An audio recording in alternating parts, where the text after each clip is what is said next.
Make sure you have hard copies of things.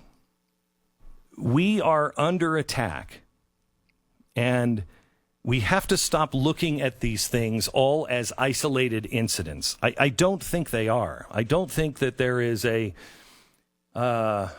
don't think it's a coincidence that COVID happened, and just at the time that anybody who's really watching the markets knows that the market is toast. The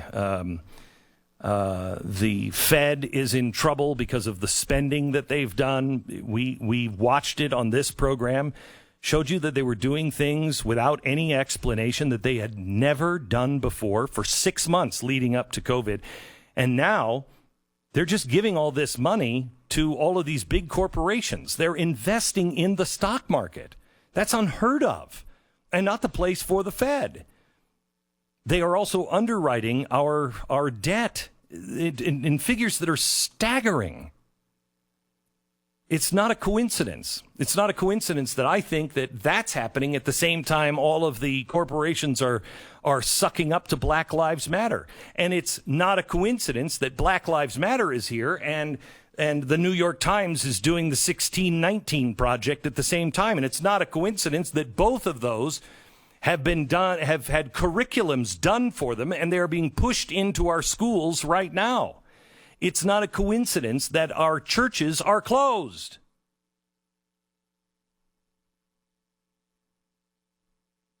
California, you cannot accept this ban with churches. It's not a coincidence that the left has said they wanted to destroy the wealth of the United States and destroy what? The entrepreneurial spirit. Do you remember when Barack got in and he started all of these things, and all of these local Marxists started banning lemonade stands? Well, I'll do you one better. If you watch your family lose everything because they were entrepreneurs, and you're being taught that capitalism is bad in school, do you want to be an entrepreneur? It's not a coincidence that over 50% of restaurants now are closed for good. As of today, 41% of all businesses overall closed permanently. Now, those were the small businesses, and they were the ones that were ordered closed by the government: bars, restaurants, gyms, yoga studios. The next wave, especially in California, you're toast.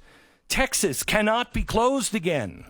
The next wave that will be impacted will be those who weren't necessarily ordered closed state by state, but are impacted because of the larger chain stores that are closing.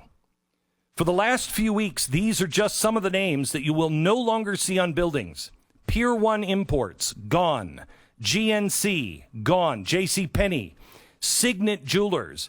You know Signet Jewelers is Kay's, or all of these other little diamond places. Those are all Signet Jewelers. Forever 21 is closed. Lululemon closed. Now, they have closed either all or most of their stores in the last 60 days. Macy's, Gap, Walgreens, Office Depot, Banana Republic, Papyrus, all have announced closing hundreds of their stores. And the knock-on effect is the smaller stores that are located in the same shopping centers. The small shoe repair, the dress shop, the stationery store, the fashion store. The people who relied on the foot traffic in the mall or the large chain store next to them. Public-private partnership between Uncle Sam and the U.S. commercial interest is almost entirely Fortune 1000 focused. And in a way, I guess it has to be. It makes sense the government would focus resources towards companies that can provide the broadest services like Walmart, CVS, 3M, Smithfield, Tyson Food. But the small businessman, the backbone of this nation, is left out in the cold. And still, that isn't the worst news. The U.S. budget deficit was $864 billion in June. Almost $1 trillion in 4 weeks. Total U.S. debt now is closing in on $27 trillion. When we last had an election, it was $20 trillion. It looks like in this 4-year period, the Donald Trump administration, because of all of this, will add $8.3 trillion. For 2020, debt per taxpayer is growing at 2.5 times the rate of household income. The Federal Reserve is now buying an average of $9 billion of U.S. Treasuries per day, not rolling over, not buying old debt, buying current, brand new debt, new issuance, growing Treasury holdings by $300 billion a month. That is the modern monetary theory. All those elements are true, and that's all true without another round of COVID stimulus, which will likely be between $1 trillion, the Trump proposal, and $3 trillion, the Pelosi proposal. U.S. federal debt will be at $30 trillion by the end of the year, and that doesn't count any of the debt from the state or local, also growing at rates never before seen. I saw a story the other day from Venezuela. Here's the headline: there is no more wealth to distribute. Venezuela poverty rate surges.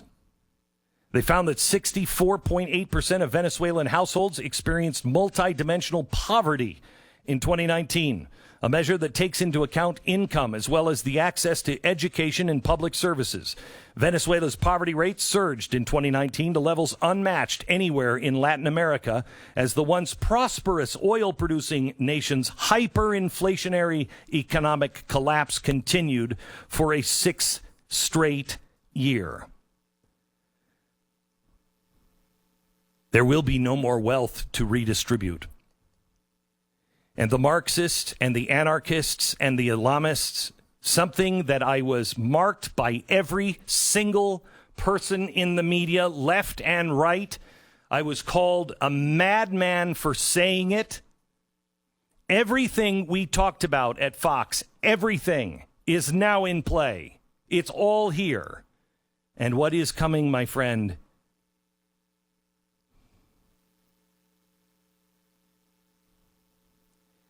is going to be tough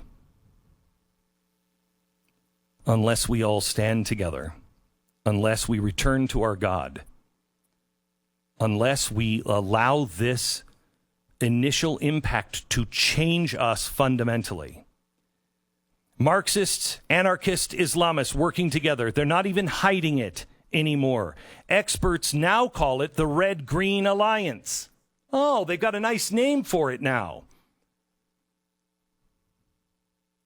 CAIR has been marching with Black Lives Matter in several places, leading chants. I want to play some chants. One is from CAIR in Florida. The other is from Brooklyn. The Black Lives Matter met and invited speakers to call for the abolishment of police, Israel, the U.S. government. I want you to listen to the chants in both of these cities. Listen. Black Lives Matter! Black Lives Matter! This is Florida. Matter! Black Lives Matter! Black Lives Matter! Black Lives Matter! Black Lives Matter! Black Lives Matter! Black Lives Matter! So you have the Black Lives Matter chant in Florida. This was a CAIR. This was a CAIR rally. Now, they were a little more blatant in Brooklyn. Here's the Brooklyn Black Lives Matter and CAIR rally. No annexation rally. Listen. Resistance is justified. Resistance is justified from New York to Palestine.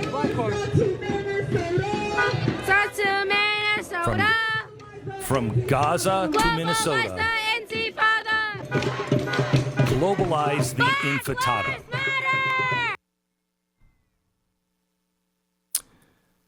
Exactly what I said would happen is now happening on our streets, and you are not hearing a word about it. Another BLM Islamist rally had the chants of Black Lives Matter, Palestinian lives matter. And then they ended with the chant, from the river to the sea, Palestine will be free, which is the call to destroy Israel. Do we have that chant? Black lives matter! Black lives matter! Black lives matter! Palestinian lives matter! Palestinian lives matter! Palestinian lives matter! Black lives matter! Black lives matter! From the river to the sea, Palestine will be free! From the river to the sea, Palestine will be free. That means kill all the Jews. That's what that means. We are not dealing with people that want to just have fairness in America. I've got to take a break, and then I'm going to come back, and I want to talk to you about your church. Because I'm telling you right now, the church is the only thing that will save us. Our churches. But where are our pastors? Where are our preachers? Where are the people that are supposed to stand up for what is right? Are you not listening to God? How can an alcoholic DJ Mormon get this and not you?